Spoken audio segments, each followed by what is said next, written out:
அப்போ மகர ராசிக்காரங்களுக்கு வந்து பார்த்தீங்கன்னா இது எல்லாமே இப்போ உங்களோட நிலைமை மாறப்போகுது. சரிங்களா? ஏன்னா சனி பகவான் குடும்பத்தை விட்டுட்டு அடுத்தது சகோதர ஸ்தானம் தைரியஸ்தானத்துக்கு போகிறார். அப்போ உங்களுக்கு தெம்பு தைரியத்தை கொடுத்துருவார். அதேமாதிரி வந்து குடும்பஸ்தானத்துக்கு மட்டும் இல்லை, தனஸ்தானத்தில் வந்து சனி இருந்தால் எவ்வளோ பணம் வந்து வீட்டில் வச்சாலும் ஒரு கட்டத்தில் வீடு உள்ள காசு வச்சுருந்த காலம் போய் இப்போ வீட்டில் எங்கே 4 காசு இருக்குமோ அப்படின்ற நிலைமைக்கு தான் இப்போ வந்துட்டீங்க.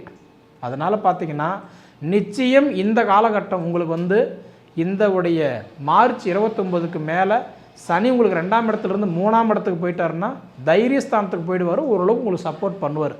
சரிங்களா? அதே மாதிரி அப்படி இருக்கும்போது பொதுவான்றது அதுக்கு அடுத்தது குரு பகவான் உங்களோட தைரியஸ்தானத்துக்கும் 12ஆம் இடம் விரயஸ்தானத்துக்கும் அதிபதினு சொல்லக்கூடிய குரு பகவான் இப்போ ரிஷப ராசியில் இருக்கிறார். 5வது வீட்டில் இருக்கிறார். 5ஆம் இடம்னா புத்திரஸ்தானத்தில் இருக்கிறார். அதனால் குழந்தை பாக்கியம் கண்டிப்பாக நல்லாயிருக்கும். ஏன்னா குரு பார்வைப்பட்ட கோடி புண்ணியம்.